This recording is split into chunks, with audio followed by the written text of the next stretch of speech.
Happy Father's Day. Yeah, we got some good dads around here, I think. Hey, welcome to those of you who are on Church 307, to the guys over at the prison, to our friends at the jail. Today is going to be weird. We're starting a new series today called The Perfect Library, and we are talking about the Bible and about how the Bible is not a book. The Bible is a library of books. And today I'm going to do something for you that my high school Bible teacher did for me when I was in high school. I went to a Christian school growing up, and at the end of one of our school years, he said, okay, we've been talking about the Bible all year.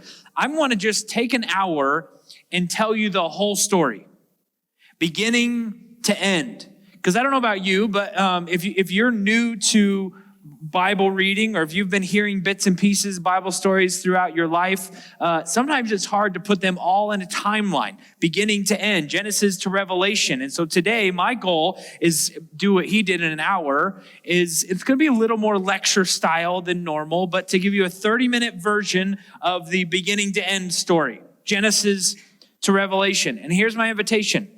There's going to be some lulls in the story. Not all history, not all true stories are exciting all the way through, right? And here's what's going to happen. You're going to be tempted to think about what you're eating for lunch, or whether or not you have a good dad. I don't know, whatever you are going to be tempted to think about. Focus in, right? Even on the lulls, even on the down times of the story, because I think it will help you in reading scripture and hearing Bible stories if you can put it all on the timeline, right? And so, lean in, and really, I hope through this, you get a better appreciation for God's big plan to redeem the world back to him, to bring things back to the way things were. And in doing so, maybe it will develop in you some faith and a desire to be a part of this big story. Most people, when they start the story of the Bible, they say in the beginning. And that's because the Bible says in the beginning, but the reality is the story goes back before the beginning, because God has no beginning. God is eternal, and God created other celestial beings to be with him. And so God is the creator of all things. He creates other spiritual beings, and then he creates physical beings, and he created a physical world for those physical beings to live in. In the Genesis narrative, we read about the Garden of Eden in the middle of God's creation. And in the Garden of Eden, he placed the first man and the first woman, Adam and Eve, and everything was great there. It was a paradise, God walking with Adam and Eve in the garden. But he gave them one rule, because he wanted to give these humans free will, because that is what loving people do. He gave them a choice. And he said, you can do, you got all freedom here. In this garden, you've got everything you could ever want. You're hanging out naked together all the time. Sounds like a good Father's Day to me. And Adam and Eve in the garden, in the middle, they see the tree of knowledge of good and evil. And God says, you can eat of any of the trees. Tree of life, it'll give you life forever. But don't eat from the tree of the knowledge of good and evil. And Adam and Eve rebelled. Why? Well, we got to introduce the villain of the story. The Satan, the serpent, the snake came and tempted Eve, and she gave in to temptation, and the fruit looked tempting, and she took it, and she ate it. And she had this desire to be like God. It wasn't good enough just to have a good relationship with him. I'm jealous of him. I want to be like him. And you'll see this theme of jealousy throughout the whole story of us acting against God's will because I want my will. So Adam and Eve rebelled, and they were kicked out of the garden. They started to have kids. God commanded them, be fruitful and multiply. And so they started having kids. But you see the effects of sin very early in the division that happens as a result of sin. Cain and Abel, in the infighting, even within a family, within people who are supposed to love each other, Cain and Abel fight. And then Cain and Abel have kids, and their kids have kids, and Adam and Eve's other kids have kids, and the population of the world begins to grow, but the problem of sin just keeps hitting every one of them. And people rebel against God more and more, until God says, I'm going to find somebody faithful and I'm going to restart with that person. Maybe Adam was the problem. Maybe we used Adam as the seed to spread around the world, but maybe he was the problem. I'm going to find somebody faithful and restart with that faithful person, and maybe his descendants will be faithful to me. And to demonstrate the problem of sin, God restarted. And he did this by finding a faithful man named Noah. And you're going to notice throughout this story of God's identification of faithful people. That's who he's looking for. Even today, that's who he's looking for. He's looking for somebody faithful to use to make a part of his big plan to redeem things, to get things back the way they were in the garden. And God found Noah, and he told Noah to build a big ark, a boat, and that he should put his family on this boat. So Noah is building a giant boat in the middle of a desert where there's no rain. Everybody's making fun of him, and Noah puts his family and two of every kind of land-dwelling animal on this boat. And God sent rains, and it rained for 40 days and destroyed every living thing that lived on land. And when the rains ended and the flood subsided, Noah's family leaves the ark. And God tells Noah's family, Shem, Ham, and Japheth, he says, be fruitful and multiply. It's a restart. We're going back to Adam and Eve in the garden. You got this command again. Be fruitful and multiply. Spread around the world. But it didn't happen. Already they're rejecting God's commands. They hunker down in a place called Babylon. And they decided that they were going to build a tower. And they advanced in incredible knowledge. They built great knowledge and power in this time period. And they began to build pride within this. And they thought that they could be as good as God. So they started building a pyramid to heaven. And they were going to prove their incredible power by building a pyramid, a tower that reached all the way to God. And God, recognizing the rejection of his commands, decided to confuse their languages. And the people of Babel could not even talk to each other. And so in the confusion, they spread throughout the world. God had to persecute them a little bit to get them to do what he had commanded them to do all along. And some went west and some went east. And the people of Shem, the descendants of Shem, stayed in the Middle East. One of those descendants of Shem was a man named Abraham. God saw in Abraham the faith that he wanted so much for his children. And he saw Abraham and he said, from you are going to be the one to carry on my line, to carry on this big picture plan to get people back to the garden. And so God told Abraham, he promised him that he would make him the father of a great nation. The problem was Abraham was an old man, and he and his wife Sarai had no children. And so they thought it was a little bit funny, but they kept moving on and stayed faithful to God until eventually God gave them a son named Isaac. And to demonstrate Abraham's incredible faithfulness, God told Abraham to take Isaac up on Mount Moriah. And on Mount Moriah to sacrifice his son to God. So Isaac carried a cross up Mount Moriah to be sacrificed. But just before Abraham sacrificed Isaac, God stopped him and provided a substitutionary atonement, provided a replacement sacrifice, and killed the ram in Isaac's place. Isaac, witnessing the incredible faithfulness of his father, carried on that heritage to his sons.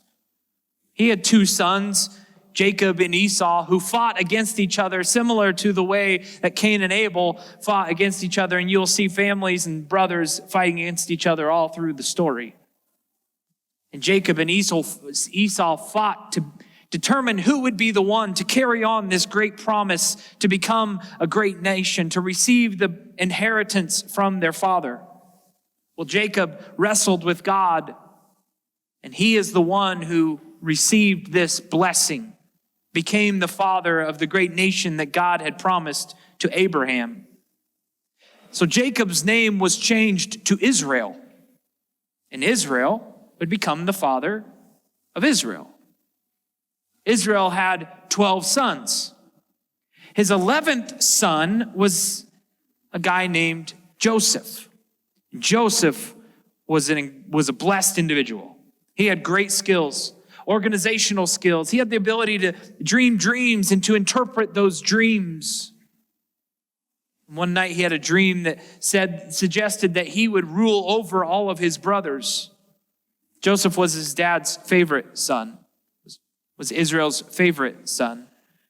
And the other 11 brothers were jealous and fought against Joseph. In fact, they sold Joseph into slavery. In slavery, he was accused of a crime he didn't commit, and eventually he was thrown into jail in Egypt. And it was there in jail that Joseph demonstrated his ability to interpret dreams for a cupbearer and a baker. And he interpreted the dreams for them. Eventually, the cupbearer was released from jail and went back to serving the king of Egypt, the Pharaoh.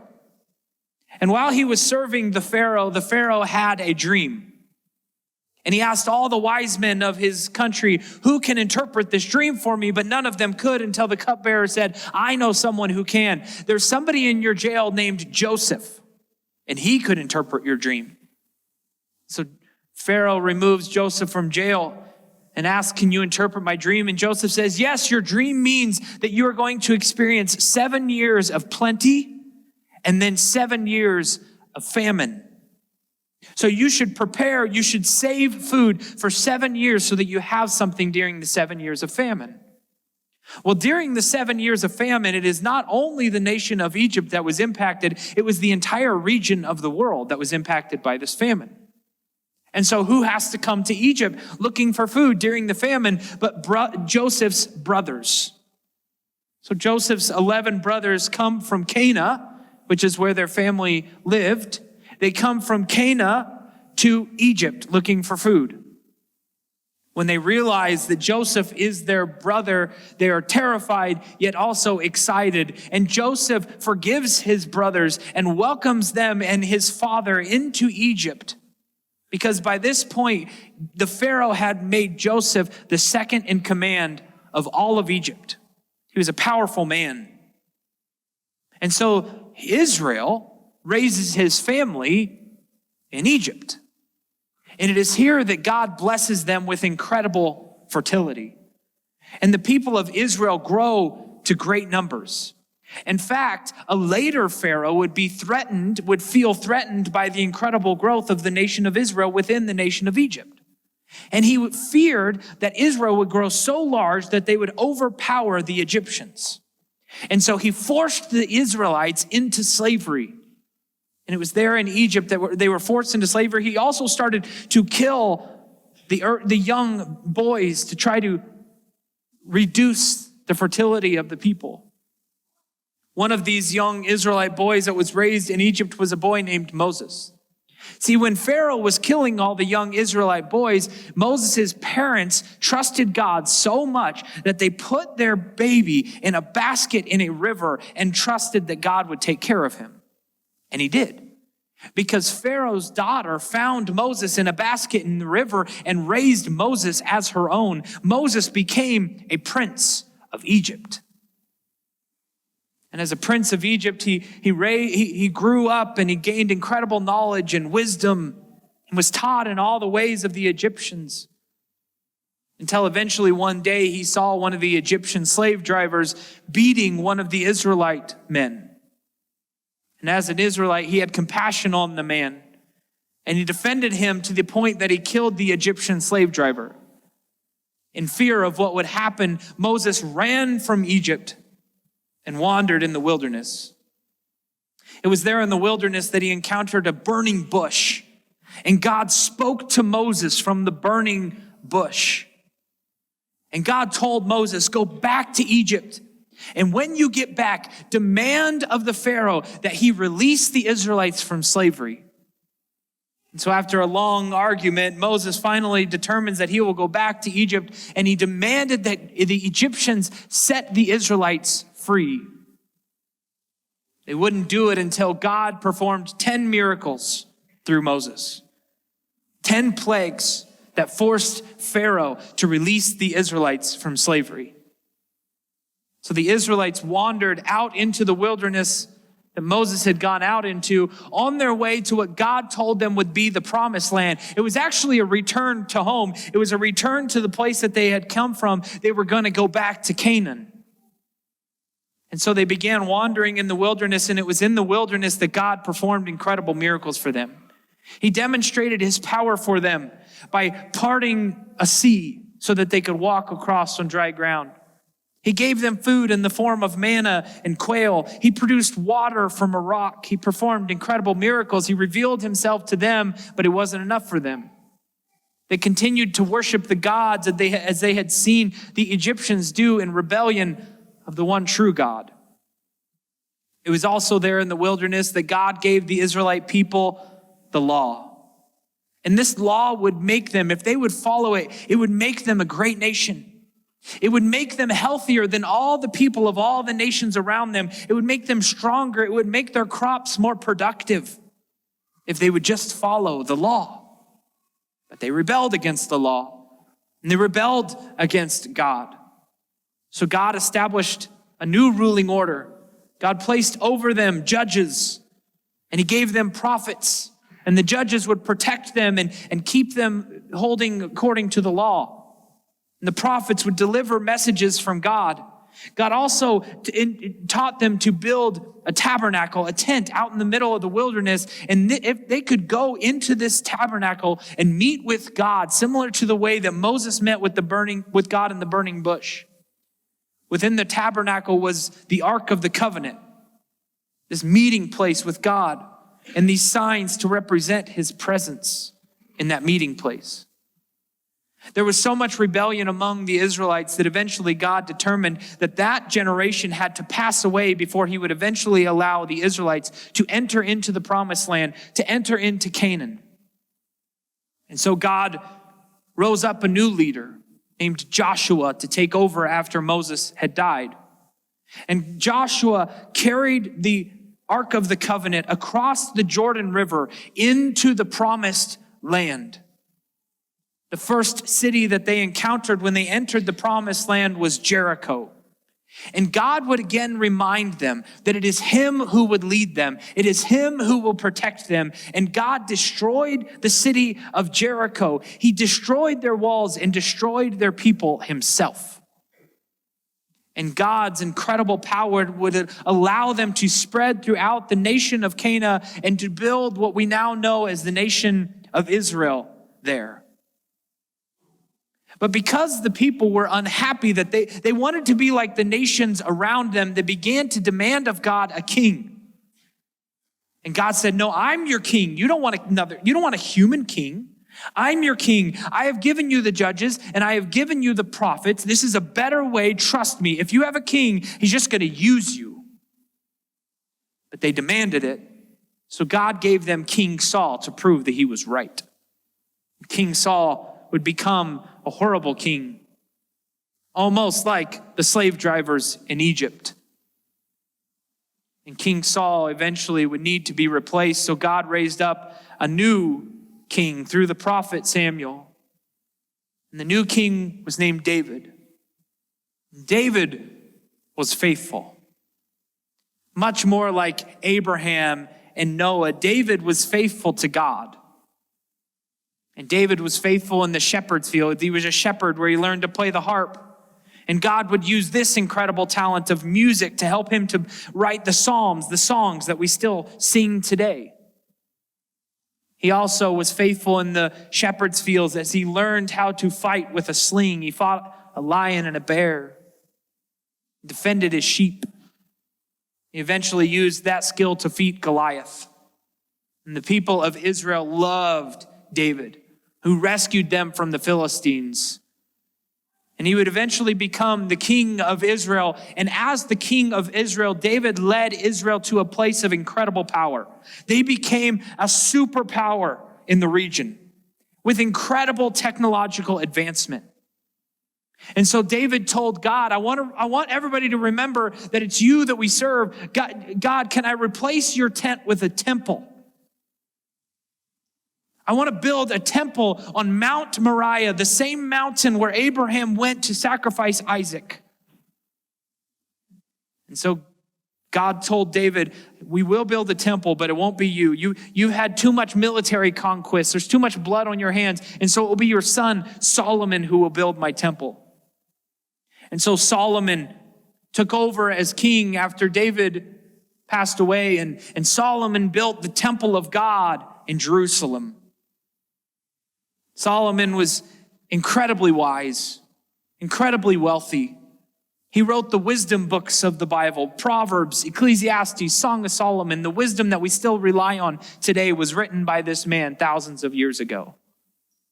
Solomon had namely two sons, Jeroboam and Rehoboam. Jeroboam and Rehoboam would fight against each other like Cain and Abel did. And they would fight for control of the nation of Israel. And one of them would become the king of half of the nation, and the other one would become the king of the other half of the nation, and they would split the nation in two. And it would become Israel and Judah, two different nations. Eventually, the sin just ran rampant among the kings. These kings were immoral and unfaithful. Their sons would be immoral and unfaithful. Those sons would be immoral and unfaithful. And over and over and over again, the prophets warned them, if you are not faithful to God, he will allow outside armies to come in, attack, and defeat you.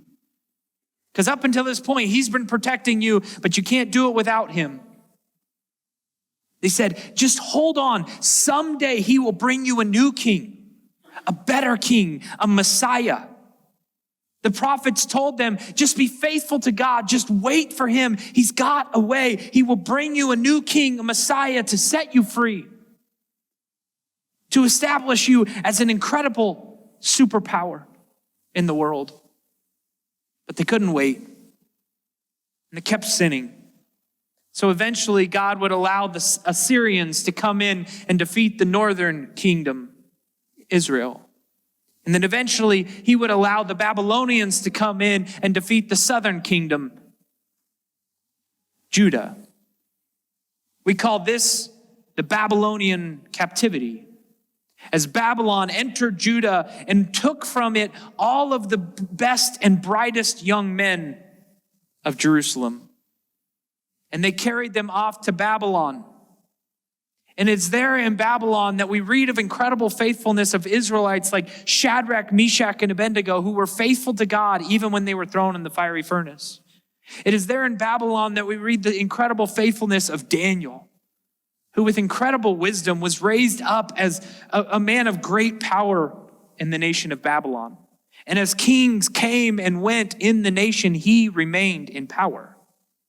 So much so that the other leaders in Babylon were jealous of Daniel. So they threw him in a lion's den to be killed, but God protected him in the lion's den.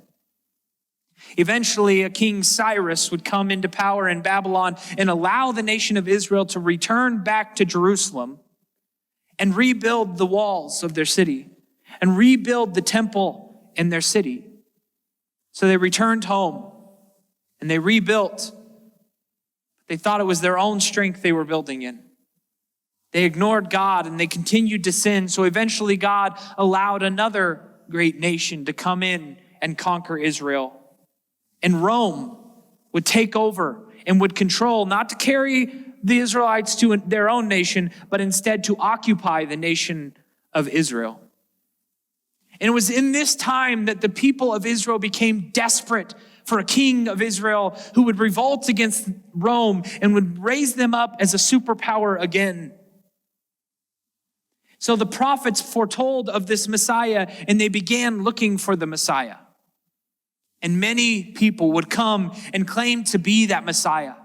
And in doing so, they would rally a great force to try through military might to overcome the Roman Empire and all the other powers in the area. But time and time again, they were proved not to be the Messiah when they would lose and eventually die.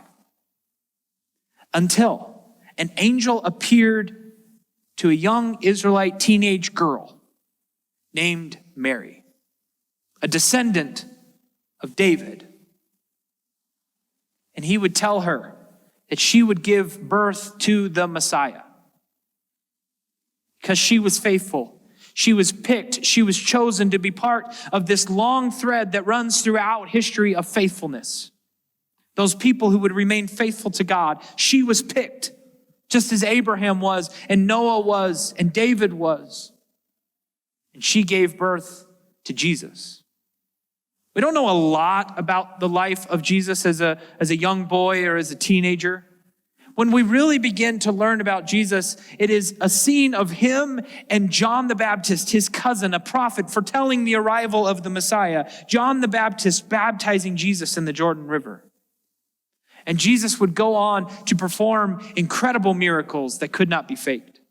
Jesus fulfilled all of the prophecies of the prophets who said what the Messiah would be like and where he would come from and who he would be born to. And Jesus proved he was the Messiah when the Romans killed him and he rose from the dead. Because Jesus was able to do what no other man was able to do, even if they claimed to be the Messiah. Jesus proved that he was God's plan to redeem the world, to take things back to the way things were in the garden. Because if you read the story of the Old Testament, you recognize that it's all one big arrow pointing forward to Jesus. And then if you read the New Testament, you realize that it's all one big arrow pointing back to Jesus. It's the reason why we tell time the way we do, count our calendar the way we do. Because Jesus was born 2,000 years ago in Bethlehem, it changed everything. Because he died and rose from the dead, it changed everything. And when it was undeniable that Jesus rose, the witnesses of the event could come up with no other explanation than the fact that he really was the Messiah. And so they began to follow him. Thousands and thousands and thousands of people who began to follow Jesus. And he ascended to heaven, but his followers stayed faithful to him. In fact, they were so faithful to what had happened that they wrote down the stories. 4 of Jesus' followers wrote what we call the Gospels. And it's just 4 versions of Jesus' story. Matthew, Mark, Luke, and John. And then more of Jesus' followers would write more to us about things that he had taught and things that they had learned from him and prophecies that he had given about the future. You got Peter and Paul. They would write to us about how we as followers of Christ can represent him well, how we can become the people that he created to be, he created us to be. And then he prophesied to us that not only would his movement grow, but it would grow to such an extent that it would eventually usher in his return. That someday Jesus himself will come back to the world to live with his people just as he had in the garden. That we would be back the way things were meant to be all along. Time and time again, we see God raising up faithful people to be a part of his story. And those faithful people, those people who were friends of Jesus, who had interacted with Jesus, would go to their death because they refused to deny that what they saw happen actually happened. And many of them, as more of them would write down the stories of what had happened and the teachings that Jesus had taught, more and more of them would die in order to defend this book because the kings of the world saw this book as a threat. So they needed to burn it. They needed to wipe out all the followers. They needed to kill all the followers, yet they just kept dying to preserve this library of books we call the Bible, to give it to you. Because they wanted the Bible for you to be an invitation to the same faithfulness that the heroes of the Bible had. And not just to read it and think it's a good book, but to see it as our story. To invite us into that faithfulness that allows us to be in the story. Because history is his story and he invites us to it.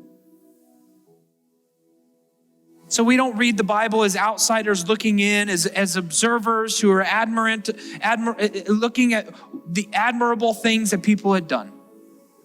Instead, we see it as a calling to be a part of it, to enter into it. If you're standing on the outside looking in today, the invitation to faithfulness is to say, yes, I'm in. I want God to pick me as one of those to carry on the story. That long thread of faithfulness will run through me. It's an invitation. So as for the next few weeks, we talk about this incredible book, and next week we're going to talk about why we should trust it. We're going to talk about how we should read it. That's how I'd invite you to read it. As your story. It can help you become the person that he created you to be. So lean in and be thankful for what he's called us to. God, I thank you that you are the great orchestrator, that you are moving everything into place to make things the way you created them to be. Help us to more fully surrender, to become more faithful to your plan. God, I pray that you would give anybody today who feels like they are not part of your plan to have the courage to say yes to you. We love you and thank you. In Jesus' name, amen.